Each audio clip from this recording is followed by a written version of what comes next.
The price of Bitcoin is $30,485. This morning it took a little bit of a dump to the downside. However, it's not of any great concern because we did find a nice level of support, a previously tested level of support, and this is not a line that I've added today. This is a line that if you look back in previous videos, it's been there for a while, and it's good to see us obeying those levels of support right now on the price of Bitcoin. But today we're going to discuss what is currently going on with the price of Bitcoin and with the price of Ethereum. How is the crypto market looking right now, and what am I doing with my current open trades? If you're interested to see that, do slap a like on today's video. Make sure you are subscribed to the channel. Let's try and get one like. I know we can do it. Just one. That'd be fantastic. And let's crack on with today's video. Looking at the price of Bitcoin, of course, $30,475. It has come down, hit this level of support earlier today. And if you're looking at it on a slightly higher time frame, like the 1 hour right now, how are things looking? Well,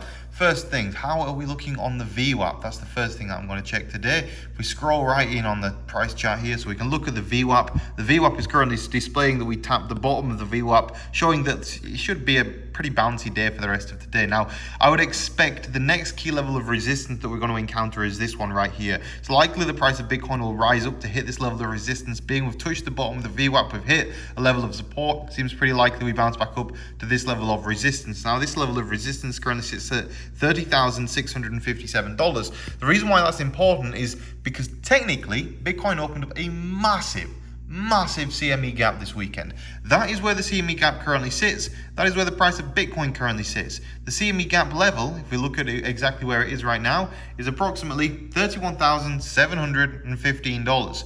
Currently, the price is $1,000 below that level where the CME gap opened up. How can we see that this CME gap exists? Well, essentially, if we look at the date down there, the 5th of July, we go one candle along. 3rd of July, that's when the market closed.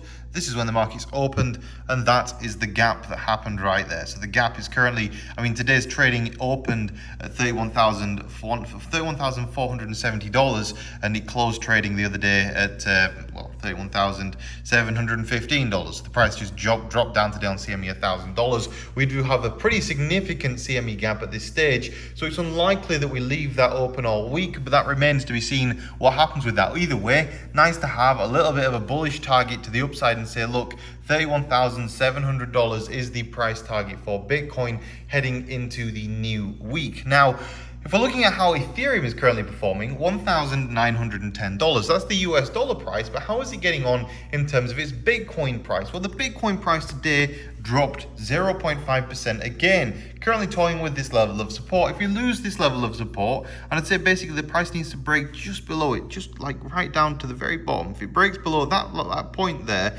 which is 0.06232 on the price of Ethereum versus Bitcoin, then you'd expect a drop to the downside. This is the half an hour chart, but when looking at this, you'd expect a continuation of that downtrend.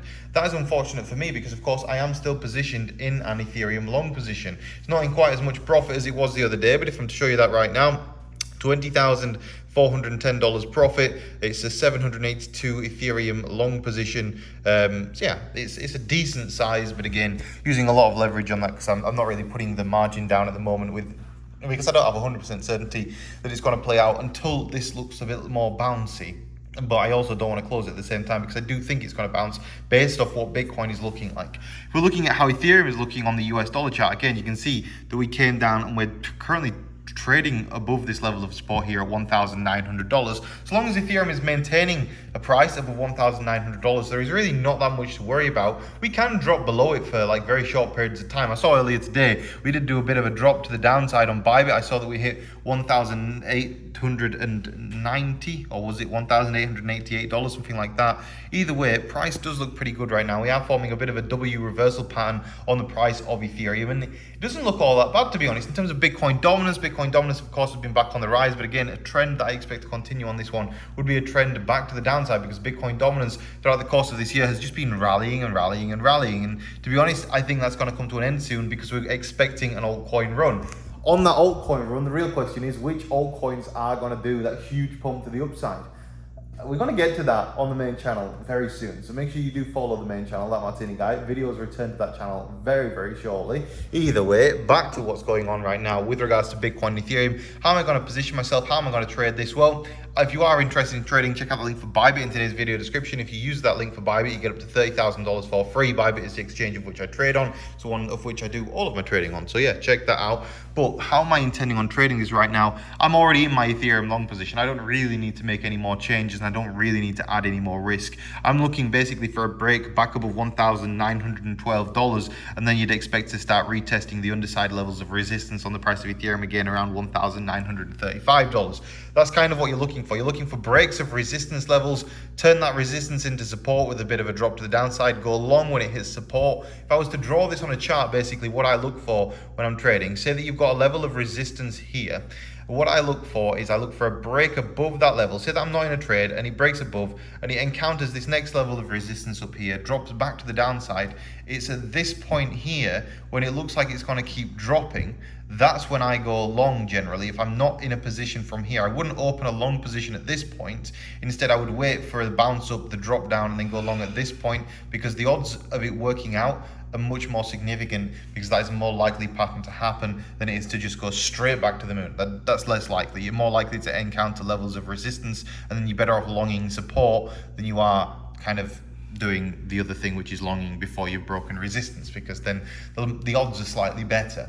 Either way, what else are we looking at right now? Well, Mark Cuban has told the SEC to learn from Japan on crypto regulation. That is particularly good. Again, you should read up on how Japan deals with regulation. Cuban tells the Securities and Exchange Commission.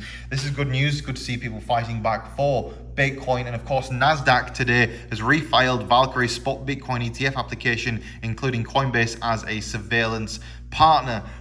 Just so much good and bullish crypto news. It'll just take a while for it to work its way through and kind of get into the system. It's going to be a fun week, is this week. It's going to really heat up towards the back end of it. And the real question is, what altcoins are going to rally? Well, we've been seeing already TAP has been coming back to the upside. We've already seen it bottoming out down here, and it's since bounced from 16 back up to 18, a pretty significant pump by anybody's standards. And at this point in time, then we're looking for some more bouncing at this point.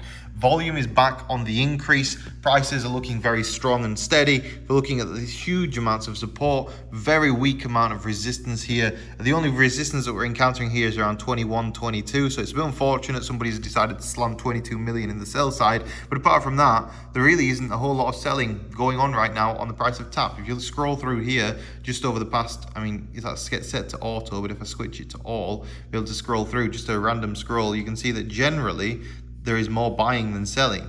So on the whole, I'm bullish on TAP. You've got that constant buying momentum coming in. It looks pretty good to me. Is there anything else left to discuss in today's video? Well, of course, yes, CME GAP is high right now. Price of Bitcoin waiting to break those levels of resistance. My trade is currently now $22,000 in a profit, so that's not bad. But it was more in a profit yesterday. What are we expecting from the markets this week? It looks pretty decent, but there's just a few more things that need to happen for the prices to go completely mental. I'm excited for what's to come. I'm more so looking for long positions than I'm short positions. We are currently sat on that level of support. It is looking pretty decent out there. But of course, if you have enjoyed today's video, slap a like on it. I'd appreciate it. Let's try and get one like. Let's try and get a comment. I'll have a conversation with someone down in the comment section. Have a great day, everybody. Thank you for watching. I'll see you in the next video. Goodbye.